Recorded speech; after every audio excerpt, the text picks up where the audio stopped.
Eu louvo a Deus pela Igreja Presbiteriana do Brasil e a maneira como o Senhor tem derramado da sua graça sobre essa igreja, especialmente pelo foco missionário, as iniciativas de pregação do Evangelho do Senhor por meio de irmãos e irmãs, igrejas locais, a JMN, a APECOM, a PMT e tantas outras iniciativas. Sigamos firmes e juntos pregando o Evangelho do Senhor Jesus.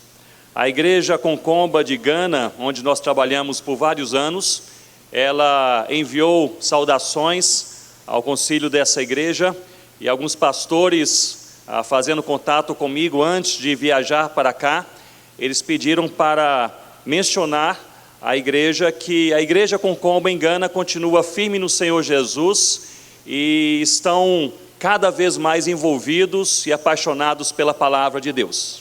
Aliás, eles estão envolvidos em um trabalho, um ministério novo, que é a tradução do Antigo Testamento para uma das 4 línguas principais faladas pela tribo, o Limompelo. Durante o nosso tempo de trabalho na África, nós traduzimos apenas o Novo Testamento para essa língua, a Limompelo, e em outubro de 2004 nós tivemos a alegria de entregar o Novo Testamento publicado, 3.000 exemplares, com o apoio da nossa denominação, a editora Cultura Cristã, especialmente publicando esse material. E ali nós chegamos e entregamos aqueles 3.000 exemplares do Novo Testamento em uma festa espiritual muito bonita e com um perfil bem africano. Começamos ali o culto às 9 horas da manhã, e os pastores concombas disseram: Ronaldo, depois do louvor você tem a palavra e você apresenta o Novo Testamento. O louvor durou até 4:30 da tarde, e perto das 5 horas, quando eu tomaria a palavra, começou uma chuva torrencial e o povo se dispersou. Mais de 1.000 pessoas de várias aldeias e igrejas concombas estavam ali embaixo das árvores. A chuva caiu, o povo se dispersou e eu pensei: o culto acabou.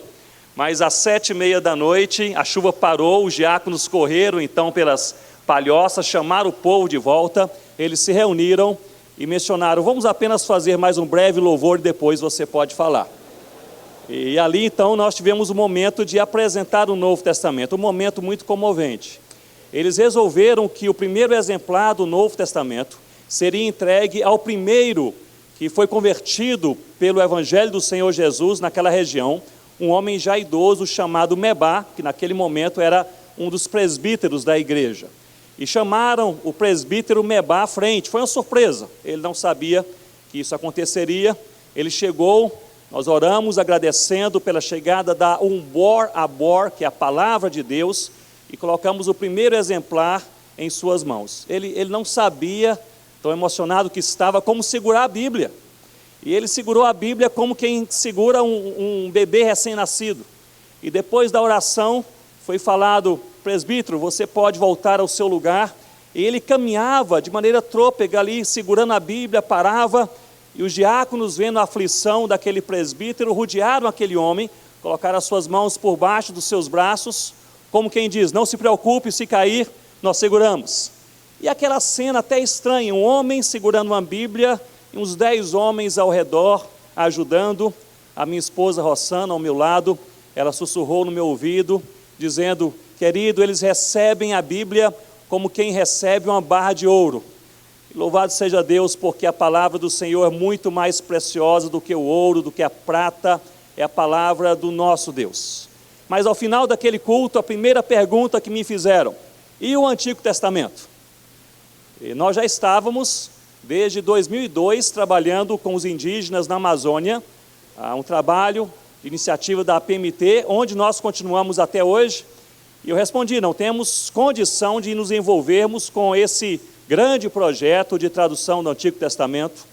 Isso foi em 2004. Meus irmãos, em 2005, a Igreja Concomba, com iniciativa e por iniciativa própria, enviou 4 jovens escolhidos, maduros, na palavra de Deus para a capital, e ali permaneceram 10 anos, estudaram inglês, fizeram curso teológico, fizeram curso de tradução da Bíblia, e no Natal de 2015, eu estava dando um treinamento na Guiné-Bissau, também no noroeste africano, recebi uma mensagem dizendo, vem urgente a Gana.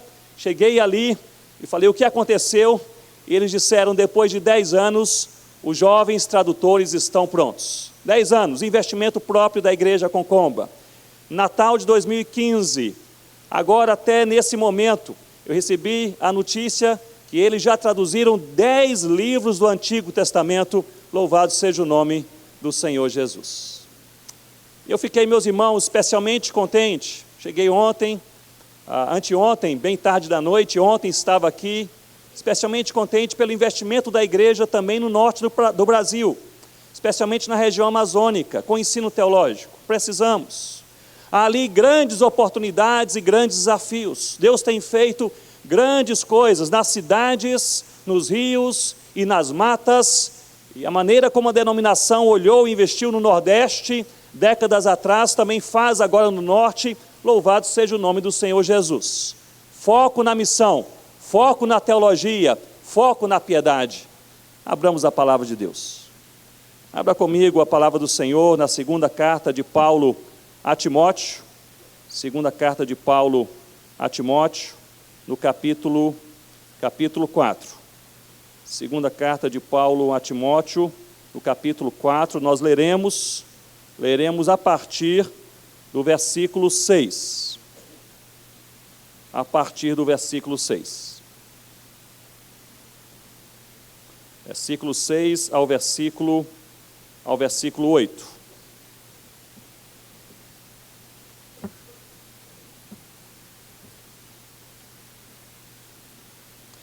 Irmãos, viver em Cristo é o nosso maior privilégio e é também o nosso maior desafio.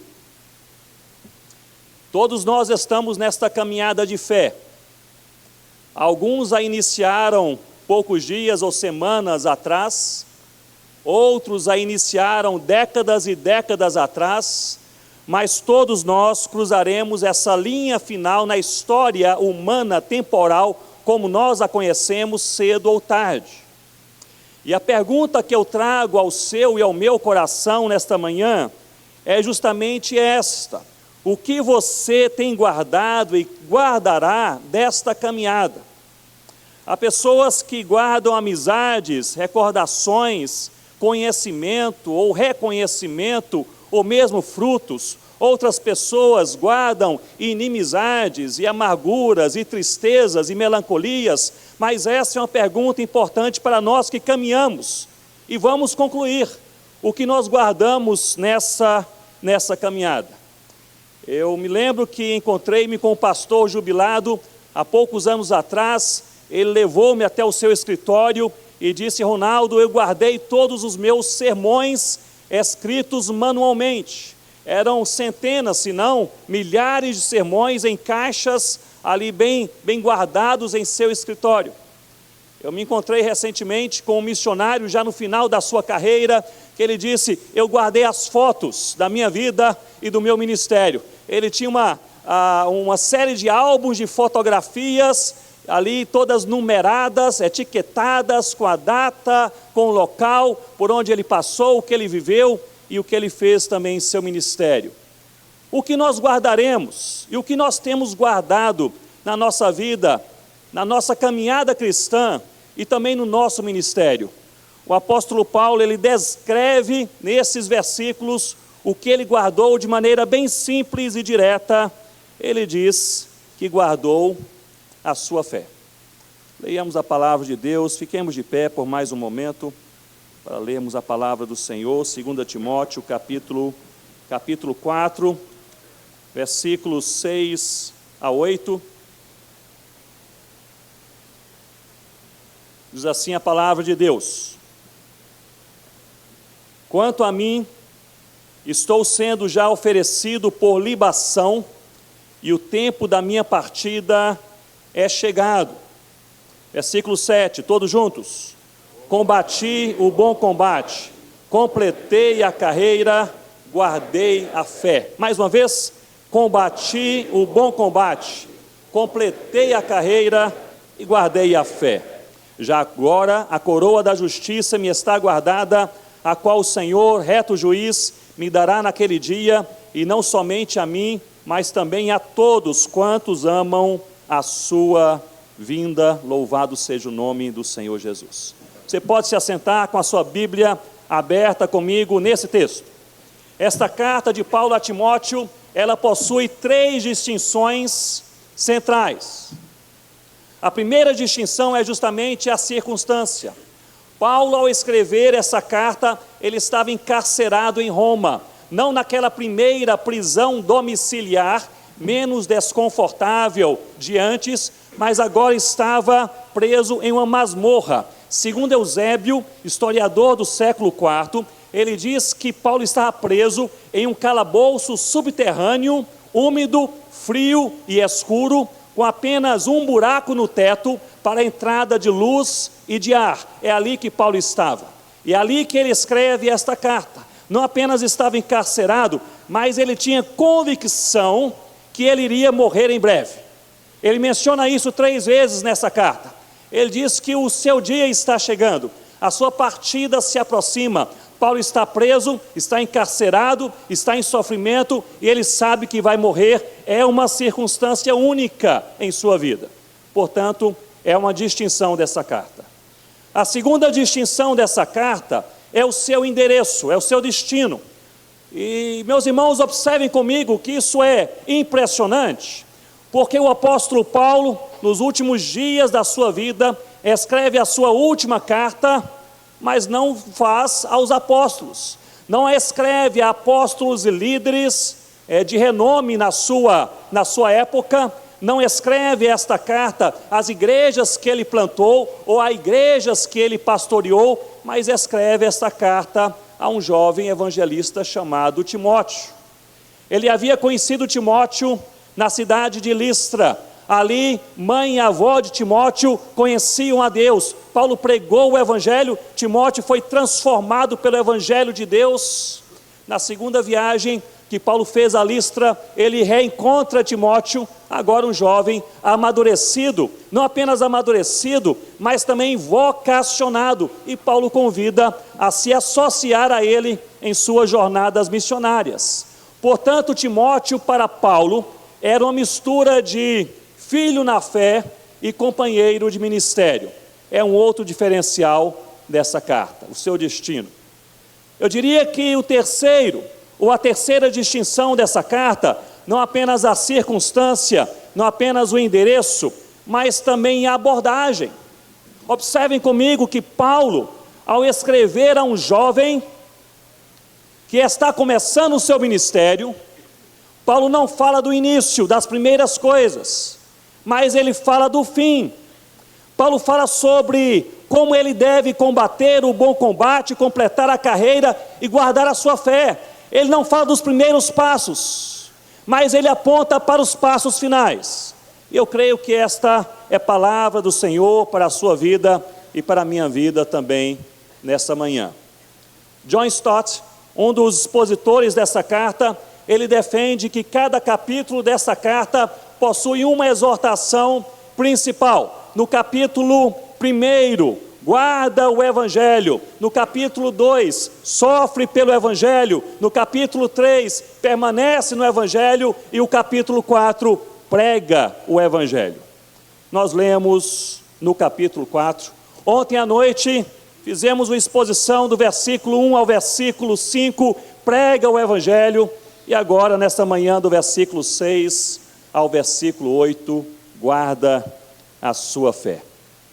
Quanto ao combate, porque Paulo, nesse versículo que nós lemos, que é o versículo 7, Paulo ele resume o conteúdo dos ensinos para o jovem Timóteo na sua primeira e na sua segunda carta. Ele fala sobre combate, ou seja, como lutar. Ele fala sobre carreira, ou seja, a sua vocação. E ele fala sobre fé, a sua relação de convicção e confiança em Deus. Ele resume dizendo: combati o bom combate, completei a carreira e guardei a fé. Quanto ao combate, nós podemos olhar para esses versículos e perceber que ele lutou sem se amargurar. No versículo 6, observem comigo, no versículo 6 nós lemos, Paulo diz, o tempo da minha partida é chegado. E para tempo, Paulo utiliza aqui uma expressão grega, que é a expressão kairos, significa tempo oportuno, significa um momento certo, o momento mais conveniente. Paulo mesmo preso naquela masmorra, perseguido pelos seus opositores, morrendo solitário, ele morre com a convicção de que Deus o levará no tempo certo. Ele combate este combate, ele luta essa luta sem se amargurar.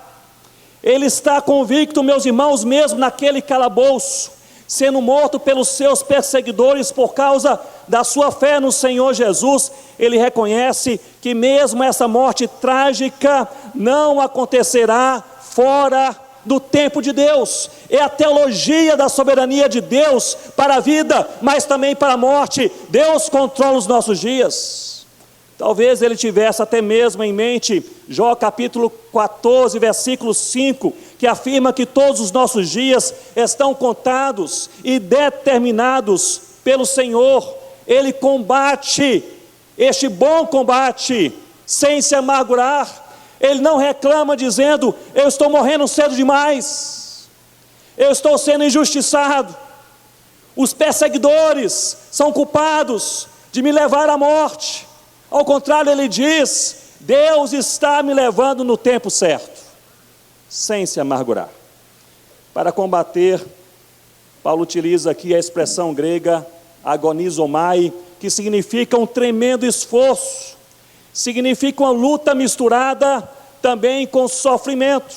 Talvez Paulo tivesse em mente aqui os seus sofrimentos, as suas prisões, encarceramentos, talvez as suas expulsões de cidades, talvez as tempestades por onde ele passou também pregando o evangelho do Senhor Jesus, talvez as oposições internas dos apóstolos e amigos.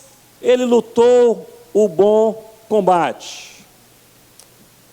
Meu irmão e minha irmã, em nome do Senhor Jesus, não se amargure com a luta que Deus lhe deu para ser travada. Lute essa luta com contentamento. Contentamento. Eu creio que nós podemos encontrar nessa carta 3 conselhos quanto ao contentamento de alma, para não amargurar o coração no bom combate. O primeiro conselho é este: busque em sua luta os motivos de gratidão a Deus. No capítulo 1, Paulo não inicia essa carta dizendo, eu me amarguro com o meu sofrimento, mas ele inicia essa carta dizendo, Timóteo, eu me alegro com a sua fé. Encarcerado nos últimos dias, injustiçado, ele começa a última carta dizendo, eu tenho alegria, e a alegria é que alguém que ouviu o evangelho crê em Deus. Nós, pastores e ministros, guardemos os nossos corações e busquemos em nossas lutas motivos de gratidão e contentamento em nome do Senhor Jesus. Segundo conselho, assuma suas lutas como suas. No capítulo 4, Paulo diz que a sua hora é chegada, é a hora de Paulo, é a agenda de Deus para Paulo, é a história de Paulo. Nós precisamos enfrentar as nossas lutas sem o discurso vitimizado, mas são as nossas lutas. Talvez nós estejamos, irmãos e irmãs, nesta manhã, alguns de nós passando por momentos de sofrimento, momentos de confusão, momentos de incerteza, momentos de melancolia, mas essa luta é sua luta. Assuma como a sua luta. Em Mateus capítulo 24, o Senhor Jesus, ele afirma, ele promete na verdade, que nós seremos perseguidos.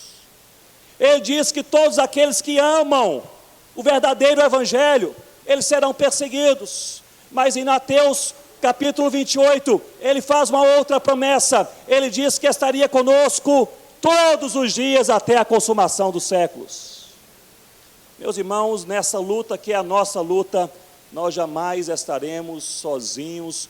O Rei do Universo está conosco e essa é a parte que eu mais gosto, Ele está conosco todos os dias. Todos os dias. Terceiro conselho que encontramos ao longo dessa carta: não lute as lutas que não são suas. Você não é chamado para evangelizar todas as pessoas. Você não é chamado para pastorear todas as igrejas. Você não é chamado para liderar todas as comissões.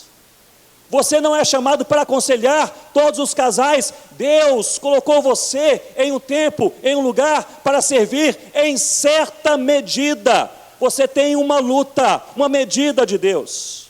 No capítulo 5 dessa carta, aliás, capítulo 4 dessa carta, no versículo 5, Paulo diz a Timóteo: faça o trabalho de um evangelista.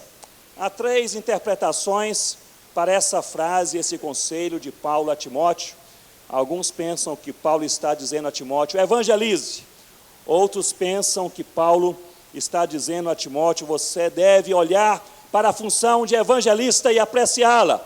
Eu creio que, como o terceiro viés dessa interpretação, eu creio que Paulo, ele está se referindo à vocação ministerial que ele reconhece em Timóteo, que é a vocação de um evangelista. Vocês se lembram que em Efésios capítulo 4, versículo 11, Paulo diz que o Senhor Jesus distribuiu dons e chamou alguns, dentre toda a igreja, para serem apóstolos, profetas, evangelistas e pastores mestres. Paulo, em certa medida, tinha a expectativa de Timóteo substituí-lo em seu ministério.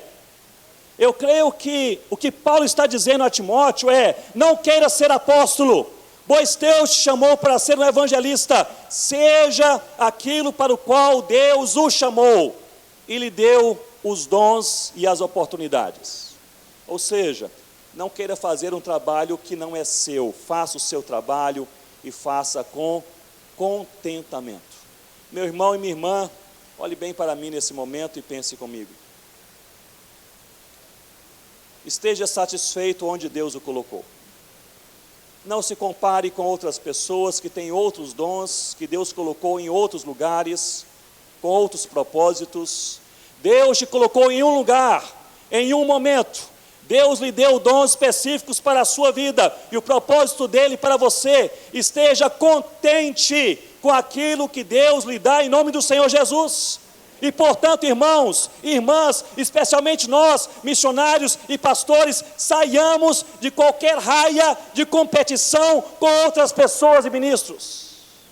Saia das raias de competição, porque o que Deus lhe deu, Ele deu a você com propósito do alto, para a glória do nome do Senhor Jesus. Eu digo isso porque enganoso é o coração, e nós temos essa tendência carnal de competir. Mesmo de maneira sutil, não elaborada, competir. Há poucos anos atrás, eu fui destacado para fazer uma pesquisa em uma região, uma pesquisa missionária, em uma região do Himalaia. Não vou detalhar o país e circunstância por questões de segurança, mas uma das regiões menos evangelizadas do Himalaia. Fiquei até mesmo muito impressionado ao ali encontrar centenas de cidades e vilarejos onde não havia um só crente no Senhor Jesus. Um só crente no Senhor Jesus. E entrei então como antropólogo, fui aceito ali ganhei a permissão para fazer aquela pesquisa, viajei pelas províncias que eu precisava viajar, mas havia uma província mais no interior que eu gostaria de também pesquisar e não tinha aquela permissão. 2 dias antes da minha volta para o Brasil, eu recebi daquele governo a permissão para ir também àquela província um pouco mais no interior. Segui com um guia ali naquela região, conhece muito bem a região, uma região alta, acima dos 3.000 metros de altitude. Chegamos ali com o nosso carro até uma certa trilha, e ele disse: Ronaldo, daqui para frente nós não podemos seguir de carro, temos que seguir a pé. E são 17 quilômetros até o vilarejo onde você quer chegar. ali pelas trilhas, no meio daquelas montanhas, e ele me perguntou: você está pronto? E é claro que eu respondi: sim, estou pronto. Mas eu não contava com algumas coisas: a altitude, mais de 3.000 metros, os cabelos já um pouco mais brancos, mais de 50 anos, e ali, meus irmãos, 17 quilômetros pela frente, para minha decepção, frustração, no quilômetro número 3, eu não aguentar mais, perdi o fôlego, as pernas tremiam. Vocês estão rindo porque vocês não estavam lá. E eu não voltei por constrangimento de voltar. Mas que missionário é este? Que chega em um local e não consegue finalizar. E ali eu fiquei meio trêmulo, e ele falou: você não vai aguentar. Eu disse: vou aguentar. E ali segui, no quilômetro 5, 6, 7, lá pelo quilômetro 7 eu estava cansado, andando vagarosamente, naquela trilha, somente com meu guia, uma trilha bem isolada, e eis que eu olho para trás e vem atrás de mim um monge budista, mas um senhor bem velhinho, andando encurvado, com problemas esqueléticos, com uma bengala e descalço. E no meu coração, e por isso que eu digo enganoso é o coração, no meu coração eu pensei o seguinte: ele não vai me passar.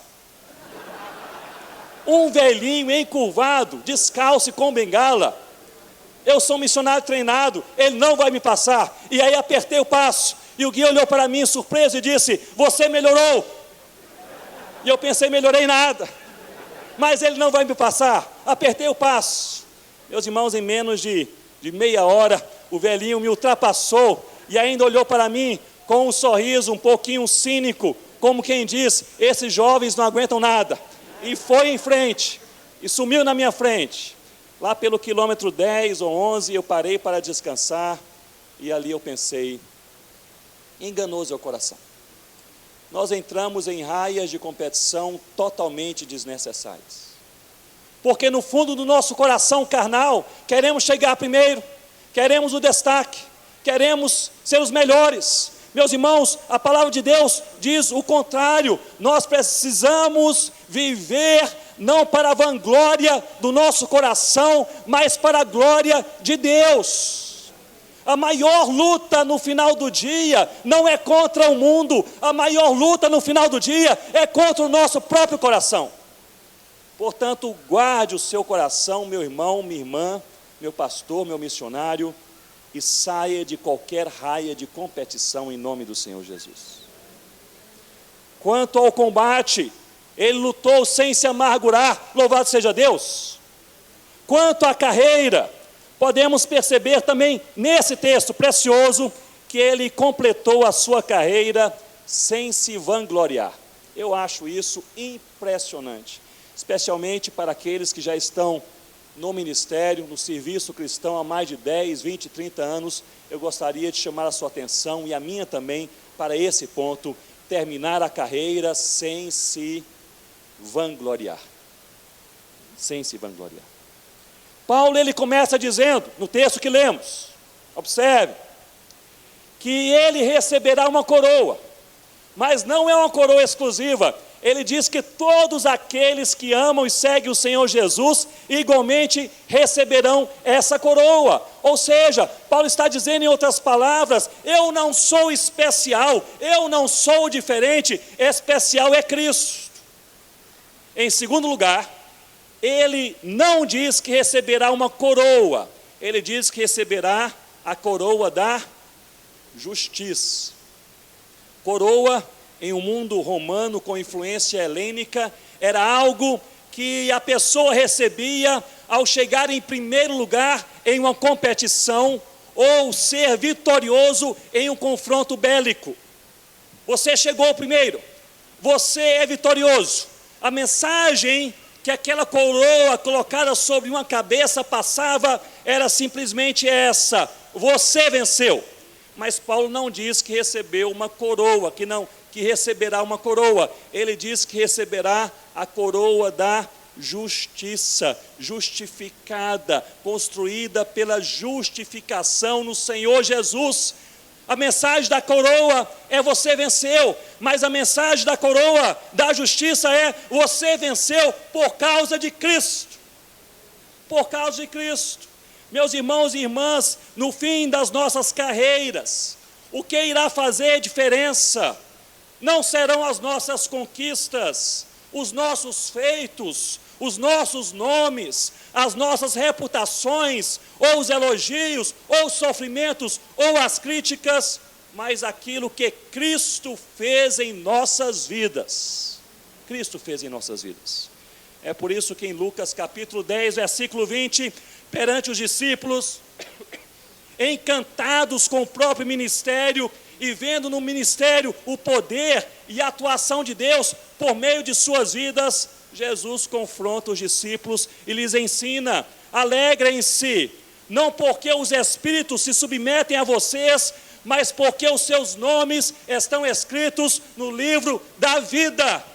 A coroa da justiça nos será dada, não pelo que nós fizemos ou faremos, mas pelo que Cristo já fez em nossas vidas. Louvado seja o nome do Senhor Jesus. Eu creio, meus irmãos, que para nós podermos aprender e continuar aprendendo essa lição, completar a carreira sem nos vangloriarmos, Deus utiliza muitas oportunidades para nos lembrar e alertar. Durante o nosso trabalho em Gana, na África, certamente alguns irmãos já ouviram esse meu testemunho. Durante aquele trabalho, Rossana e eu chegamos ali em 1993, perante aquela tribo Concomba, começamos a aprender a língua, uma das 4 línguas principais, que é o Limompelo, e logo depois de uma análise cultural, começamos a evangelizar. E todo missionário em campo pioneiro, ele tem essa pergunta em sua mente. E a pergunta é: quem será o primeiro a se converter ao Senhor Jesus? Essa é a pergunta. Você prega em um local onde ninguém conhece o Evangelho, não há nenhuma igreja, a sua expectativa e pergunta é essa: quem será o primeiro a ser convertido pelo Evangelho do Senhor Jesus? E eu confesso aos irmãos que na minha mente eu tinha uma figura mais ou menos pré-definida de como isso aconteceria. E a figura, a imagem mental que eu tinha era pregar o Evangelho e alguém ouvindo o Evangelho, na minha presença, eu poderia perceber a mudança, a transformação na vida daquela pessoa. Era a imagem mental que eu tinha quanto à primeira conversão. Havia um homem que era o nosso opositor, quando lá chegamos, um concomba, mais idoso, o Mebar, que é esse sobre o qual eu falei, presbítero que recebeu o primeiro exemplar do Novo Testamento. Quando lá chegamos, ele era envolvido na feitiçaria e líder de um dos 4 clãs principais, e ele era o nosso opositor. Onde eu ia, Mebar, ele me seguia. E eu falava: por que Deus? E Mebar gritava: não existe Deus. Eu dizia: crê em Jesus. E ele então gritava: Jesus não é Salvador. Ele sempre se colocava alguns metros atrás de mim, e ele se opunha frontalmente, diariamente. Onde eu ia, Mebar me acompanhava, e ali se opunha à pregação do Evangelho. Eu comecei a orar para que Deus resolvesse a situação. E confesso aos irmãos que o que eu tinha em mente para Deus resolver a situação era levar o Mebar. Não sabendo eu que pela providência de Deus, esse Mebar, o feiticeiro, ele acabou sendo a pessoa mais evangelizada de toda a aldeia. Mesmo se opondo ao Evangelho, ele me acompanhava todos os dias, em todos os lugares, e ouviu a mesma coisa dezenas e dezenas de vezes. Um dia eu estava tomando banho no final da tarde, e ouvi um burburinho no meio da aldeia, e as pessoas gritando e correndo. Eu vesti a roupa, corri, e percebi que todos corriam para o centro da aldeia. Eu também corri para o centro da aldeia, e lá cheguei, havia aquela cena estranha. O Mebar estava sozinho, embaixo de uma árvore, e ele pulava e gritava alguma coisa que ninguém entendia. E aquelas veias pulavam ali do seu pescoço, o feiticeiro pulando e gritando sozinho, e a aldeia toda assustada. Você pensa que está possesso, não é verdade? Eu costumo brincar dizendo que, como um bom pastor presbiteriano, fiquei a 300 metros de distância, mas é brincadeira, é brincadeira. Eu me aproximei, e ali comecei a pensar o que está acontecendo. Perguntei uma pessoa ou outra, e eles falaram: olha, nós não sabemos o que está acontecendo. Mas o que ele está falando? Nós não entendemos o que ele está falando. Me aproximei, até que cheguei perante o Mebá, e ele pulava e gritava, e ele dizia, concó não yum, cocó, que significa, agora eu sei, agora eu realmente entendi. E depois de alguns minutos, o filho mais velho do Mebá segura o braço do seu pai e diz, meu pai, o que você entendeu? E ele, claramente comovido, olha para as pessoas ao seu redor, e ele disse, eu entendi que Deus é poderoso, Ele me ama e será a minha salvação eterna, louvado seja o nome do Senhor Jesus. Eu fui para casa e falei com a Rossana, louvado seja Deus, Mebá se converteu embaixo de uma árvore. E ela disse, você estava pregando? Eu falei, não, converteu sozinho embaixo de uma árvore. Meus irmãos, Deus usa muitas coisas da nossa vida, no nosso ministério, para nos lembrar que a glória não é nossa, é do Senhor Jesus. A coroa que vamos receber não é coroa de homens, é coroa da justiça, e não é justiça de homens, é justiça do Senhor Jesus, aquele que pagou o preço, que derramou o sangue para comprar para Deus pessoas de toda tribo, língua e nação. Você e eu estaremos lá, uma coroa de justiça por causa do Cordeiro de Deus. Eu estou convencido, irmãos e irmãs, que nós, portanto, precisamos falar mais sobre Cristo e menos sobre nós. Precisamos falar mais sobre o Evangelho e menos sobre a igreja. Nós precisamos levantar menos a nossa bandeira e levantar mais alto é a bandeira do Cordeiro de Deus que tira o pecado do mundo, porque a coroa da justiça não vem do seu amigo, do seu pastor ou daquela igreja que cresce, mas vem do Cordeiro de Deus, Salvador de todo aquele que crê, o Senhor de todo o universo, aquele que está conosco todos os dias até a consumação dos séculos. Quanto ao combate, nós vemos que ele lutou sem se amargurar, pela graça de Deus. Quanto à carreira, ele a cumpriu sem se vangloriar, também pela graça de Deus. E quanto à fé, Paulo resume o que ele fez com a sua fé ao longo da sua vida, ele resume em uma só palavra, ele disse, guardei. Ele disse, guardei a fé, guardei. A expressão usada aqui pelo apóstolo Paulo é a expressão terel, é o verbo terel, que é a mesma expressão encontrada na conversa daquele jovem rico com o Senhor Jesus, quando o jovem rico, ele inquire o Senhor Jesus, perguntando o que eu devo fazer para alcançar a vida eterna, e no texto, em Mateus capítulo 19, versículo 17, Jesus responde, guarda os mandamentos.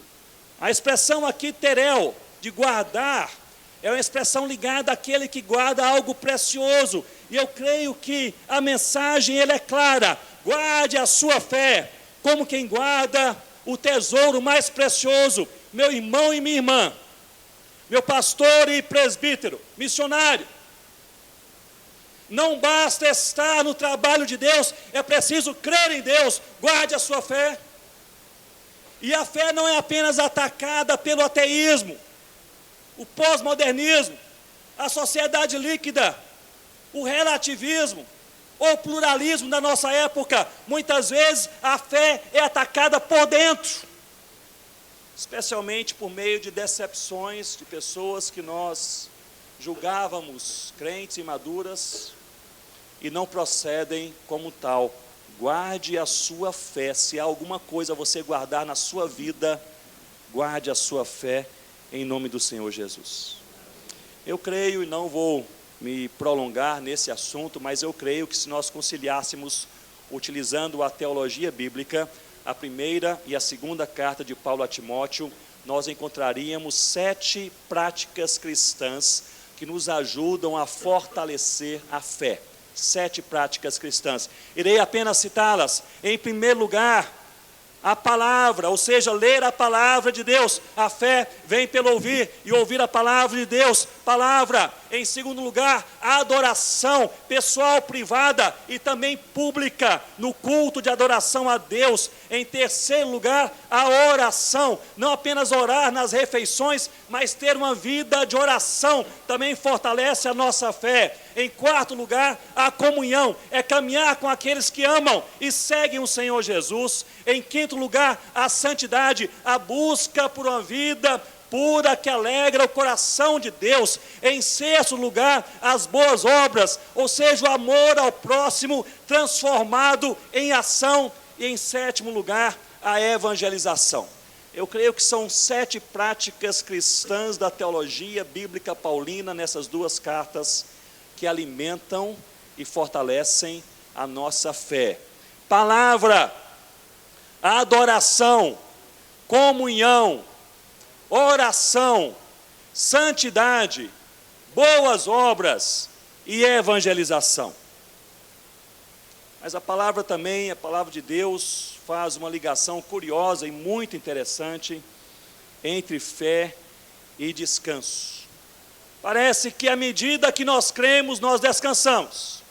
E se cremos mais, descansamos mais.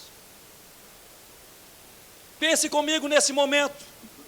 Talvez você veio a este culto neste domingo pela manhã, ou participou dessa semana abençoada, a reunião do Supremo Concílio. Certamente você viu muitas pessoas, deu muitos abraços e muitos sorrisos, mas só Deus conhece o nosso coração. Talvez haja em nosso meio pessoas que estão quebradas, pessoas que estão confusas, pessoas que estão perdidas, pessoas que estão melancolizadas pelas coisas da vida. Talvez você esteja aqui, meu irmão, pastor ou presbítero, mas deixou uma luta imensa lá na igreja, para onde você vai voltar hoje à tarde. Eu não sei, mas uma coisa eu sei: quanto mais nós cremos, mais nós descansamos em Deus. Há uma relação estreita entre fé e descanso. Se atribulada está a sua alma, creia em Deus. Se atribulado está o seu coração, creia em Deus. Se você não dorme bem, preocupado com o futuro do seu filho ou da sua filha, creia em Deus.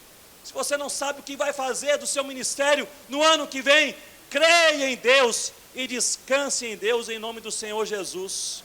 À medida que cremos, nós descansamos. Guarde a sua fé, guarde a sua fé. A fé na palavra de Deus, especialmente nessa carta de Paulo a Timóteo, possui um efeito didático e também um efeito prático. O efeito didático é que no capítulo 3, versículo 15, Paulo diz que pela leitura da palavra, Timóteo se tornaria sábio para a salvação pela fé em Cristo Jesus. Ou seja, ele não passaria a ver as coisas com os olhos da carne, apenas olhos movidos pelo otimismo, pessimismo ou fatalismo, mas veria as coisas com os olhos do Evangelho de Deus. Essa sabedoria que vem pela crença e pelo olhar das coisas ao redor com as lentes do Evangelho de Deus. Eu creio, meus irmãos, que à medida que nós cremos no Evangelho, nós passamos a ver as coisas como elas são. O Evangelho é como uma luz que nos faz ver as coisas como elas são, tanto as coisas boas da vida e do ministério, e quando as vemos, nós agradecemos a Deus, como também as coisas terríveis e os pecados do nosso coração, e quando os vemos, nós nos arrependemos na presença de Deus. Estava, talvez 2 anos atrás, realizando uma viagem na Amazônia, onde nós trabalhamos com a etnia Sateré-Maué, e ali pernoitei em uma das aldeias, e a aldeia estava cheia, alguns índios passando ali de viagem, não havia lugar no meio da aldeia, então fiquei nos arredores da aldeia, um local, ali fiquei sozinho, o local estava bem escuro, aquela noite escura, sem lua, sem estrelas, e ali ajeitei então a rede, preparei, comi alguma coisa, estava ali usando uma lanterna, e lá pelas 9h30, 10 horas da noite, eu pensei, vou dormir, amanhã começamos o dia bem cedo, e deitei ali na rede e apaguei a lanterna. Já estiveram em algum local assim, com escuridão total? Você se lembra disso? Escuridão total, não vê nem mesmo a mão à frente do seu rosto. Era aquela noite, escuridão total. Desliguei a lanterna, alguns minutos depois, eu ouvi um barulho. Claro, sozinho na Amazônia, você ouve um barulho, você liga a lanterna. Então liguei a lanterna e olhei um barulho bem perto da minha rede. Curiosamente, era uma cena lindíssima. Eram 2 passarinhos da noite, belíssimos, brincando em cima de uma flor. E estavam ali bem próximos de mim, eu não havia percebido antes. E com aquela lanterna no meio da noite escura, eu vi aquela cena bela. E falei, que coisa linda, louvado seja Deus. Desliguei a lanterna. Meia hora depois, um som um pouco diferente, do outro lado da rede, liguei a lanterna e olhei. Era uma cobra que estava passando por ali e havia chovido, então tinha um lamaçal e a cobra entrou na lama e não conseguia sair. Então estava se debatendo ali, tentando sair daquela lama, saiu e entrou no mato. Eu desliguei a lanterna e ali naquela rede eu pensei assim, dessa forma também é o Evangelho. O Evangelho é a luz, a verdade de Deus que nos faz ver as coisas como elas são. Nós vemos ao mesmo tempo a beleza da criação de Deus, da bondade de Deus, da graça de Deus, e falamos louvado seja o nome do Senhor Jesus, mas vemos também as coisas perigosas e terríveis, o pecado no próprio coração, e somos levados ao arrependimento. Assim é o Evangelho do Senhor Jesus. Mas a fé possui não apenas esse efeito didático, mas também um efeito prático, e nós vimos esse efeito, estudamos sobre esse efeito ontem à noite, capítulo 4, no versículo 2, quando Paulo ele diz, prega o Evangelho. E esse é o ensino central do capítulo 4, prega o Evangelho. Porém, existe também um ensino que é o ensino fundamental.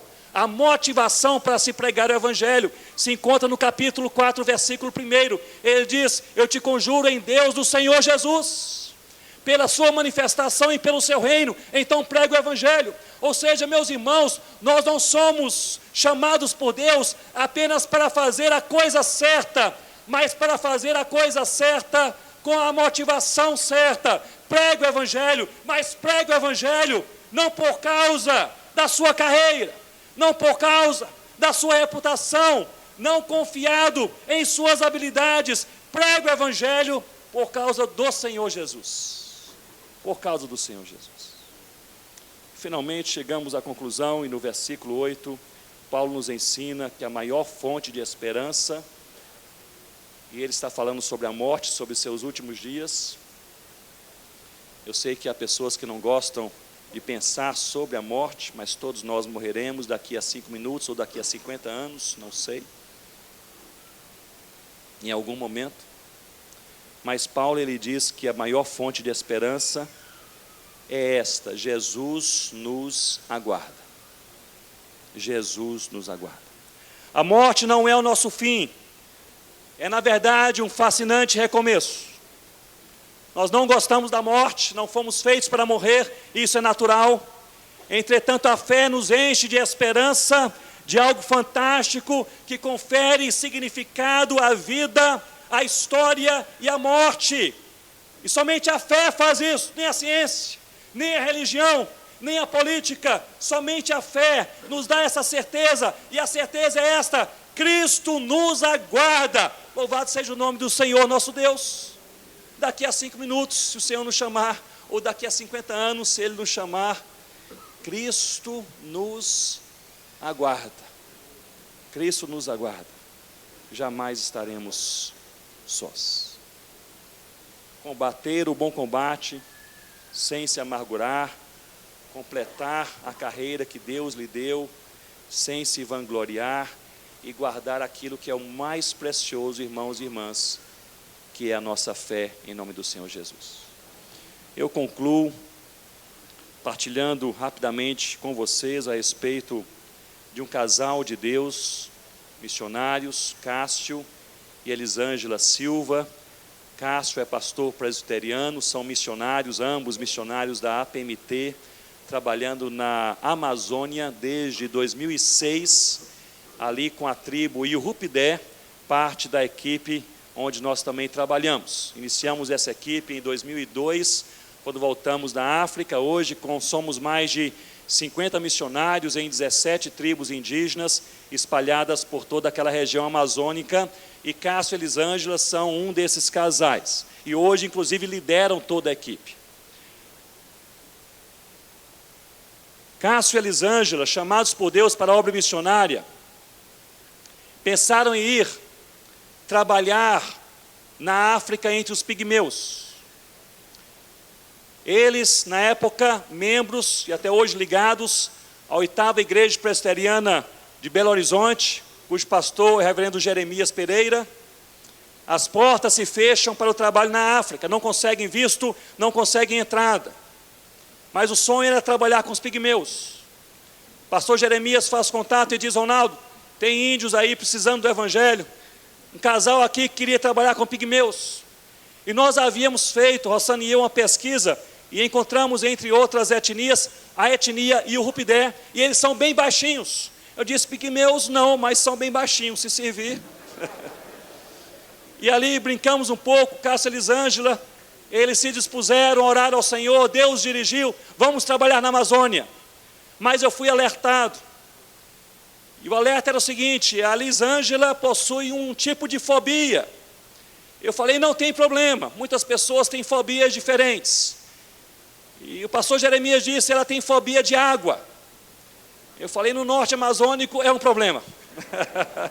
Toda viagem é de barco, é de voadeira. São rios e igarapés por toda parte. Falei a realidade para aquele casal, eles não desistiram, não desvaleceram. Eles pensaram: Deus vai nos fortalecer. Elisângela, ela fez terapia com a psicóloga para conseguir entrar com mãos dadas com a psicóloga em uma piscina infantil. Fobia de água, coisa séria. Eu falei: se Deus nos dirigir, Deus sabe o que faz. Mas realmente o local com mais água que vocês vão encontrar em suas vidas. E ali chegaram em 2006, no Amazonas, e eu e Rossana pensamos: temos que preparar a melhor primeira viagem de barco para eles. 4 dias de Manaus para São Gabriel da Cachoeira de barco. Então nós pensamos e fizemos a reserva no melhor barco. Era um barco com capacidade para mais de 100 pessoas, um barco de carreira regional, ali daquela área do Amazonas, ali com o primeiro andar, tinha alguns pequenos camarotes, e nós pensamos: o barco é novo, é esse barco. Fizemos a reserva, e ali levamos Cássio e Elisângela, os acomodamos, e falamos: olha, estão aqui, vão ficar no primeiro andar, um pouco mais distante da água, vai dar certo. Oramos com eles, eles partiram. Primeiro dia, segundo dia, tudo bem. Terceiro dia à noite, o barco, ele bate uma pedra, ele vai a pique, um desespero, as pessoas perdem tudo que lá elas levavam, e aquelas canoas ali amarradas no barco, os marinheiros gritando: pulem, pulem, vocês vão se afogar, tem que pular. E Elisângela fica ali travada, não consegue pular, e Cássio a segura e pula com ela naquela embarcação, e consegue chegar até um barranco. Na madrugada, eu recebo uma ligação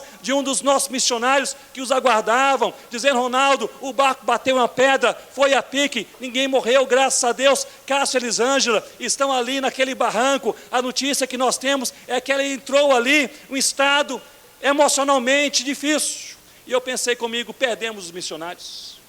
Chegaram em São Gabriel, liguei para Cássio, falei com a Elisângela, a resposta mesma: Deus vai nos fortalecer. Começaram a trabalhar com a tribo Iorupidé, uma língua ágrafa, sem grafia, sem alfabeto. E para ter permissão da FUNAI, a FUNAI disse: vocês têm que entregar um projeto de educação. Eu disse: mas para ter um projeto de educação é preciso grafar a língua, fazer análise fonética, fonológica, morfológica da língua, para fazer um projeto de educação bilíngue. Eu disse: normalmente isso não é feito com menos de 3 anos. E eles falaram: vocês têm 6 meses, senão não entram na área. Chegamos para Cássio e Elisângela: vocês têm 6 meses, tem que viajar para a aldeia, é de rio, agora não é barco grande, agora é voadeira, canoa pequena, são 4 dias, às vezes 5 dias, chegam na aldeia, tem que aprender a língua, e tem 6 meses, Deus derramou graça, deu inteligência, os levou, deu coragem, enfrentaram a água, lá chegaram, aprenderam a língua, grafaram a língua, e apresentaram o projeto em 6 meses, isso em 2007. A evangelização começa quando eles são já fluentes na língua, em 2009. O primeiro convertido, Deus transforma o seu coração em 2011. uma série de novas conversões começam a acontecer em 2015. A igreja oficialmente nasce em 2017. E agora em 2018, poucos meses atrás, eles têm a inauguração do templo com os primeiros batismos e a primeira ceia do Senhor Jesus. Durante 12 anos, enfrentaram lutas, foram expulsos do território indígena uma vez, conviveram diariamente com a fobia de água, passaram por perigos, mas ao fim, meus irmãos, essa história é a nossa história. Ao fim, o que nos aguarda é a coroa da justiça. Da justiça. Louvado seja o nome do nosso Senhor.